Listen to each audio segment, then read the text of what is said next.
Well, in terms of, if we look at from the very beginning of the process that the Lord took Moses in, I'm just going to list them out, 10, and see what God has. But the biggest thing that I noticed right away is that when God first spoke to Moses, the word of the Lord, he spoke the end result, but he didn't fill in all the details.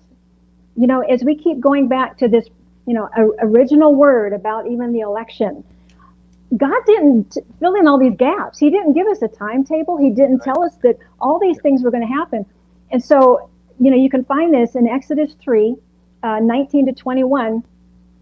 And the Lord is saying to Moses, I know that the king of Egypt will not let you go unless compelled by a mighty hand.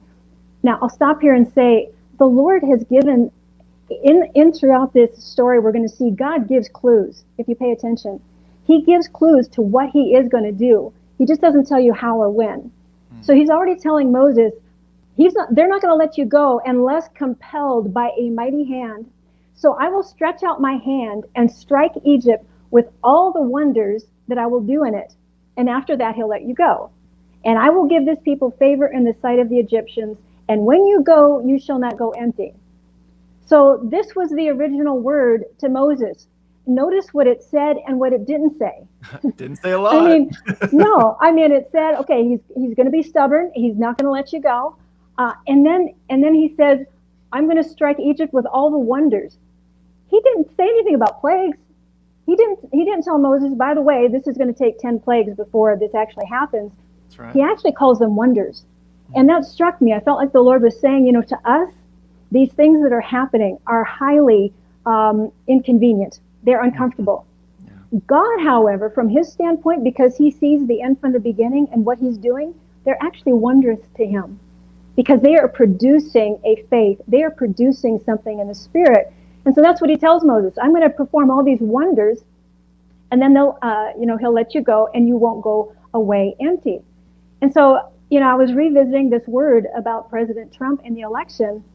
Again, we're looking for details. Did anybody miss it? Why didn't you know, that this was going to happen? Yeah. Well, evidently, it's not so important to God to fill in the details. And I had to laugh as I read through this story again. It was almost like it's just on a need-to-know basis. Yeah. How God oftentimes speaks. I'll tell you what you need to know. You don't need to know everything right now. Trust me, because that's what he was trying to build within both Moses and the prophets and the people. You're going to have to trust me in this. But throughout this whole thing, that word never changed. Even when Moses kept going back and asking, checking in, he just always went back to this same word. And so to me, that should build our confidence that we can depend upon the word of the Lord. Don't be afraid that we miss something. Sometimes God doesn't give us all the details. So we got to be faithful to it. So then the second thing is that in that word, we're going to be tested. Are we going to stay true to that, or are we going to compromise it? Because we're going to be given opportunities. Even now, in the political realm, we're being given opportunities to compromise. Let's meet halfway. Yeah. This is the test of the Lord.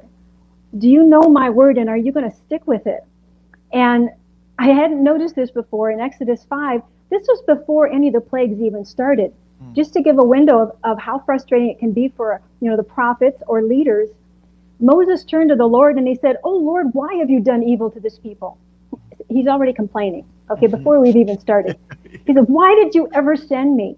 For since I came to Pharaoh to speak in your name, he has done evil to this people, and you have not delivered your people at all." Moses has no idea that there's 10 plagues coming. Yeah, he has no idea. And he's already saying, you haven't done anything. Think back to January, what we were thinking. Why isn't this being fixed? Why isn't this happening?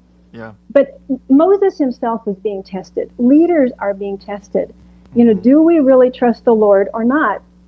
And God, again, he continues to come back. In Exodus 6:1, the Lord said, "Now you shall see what I will do to Pharaoh." And here again, he gives a clue. For with a strong hand, he will send them out. And with a strong hand, he will drive them out of his land. We're getting a clue as to what God is really going after. Because God is already telling Moses, and remember Pharaoh, he represents a government, a system, a principality, what we're dealing with. He's telling Moses this strong hand, and that word strong in reference to Pharaoh actually means impudent and stiff-hearted. Wow. So God is going after, and this goes into the third revelation here, that God is eventually going after Pharaoh's pride. He's going after the Leviathan, the king of pride. I mean, we've talked about, these principalities. I know Robin Bullock yesterday talked about Baal worship. Yeah. I mean, it's all these major principalities, but Leviathan we have seen, in operation, especially these last couple of months, and with COVID, this control, this spirit of control. Well, even in this story, God is telling Moses, this is what I'm going after, Pharaoh's pride.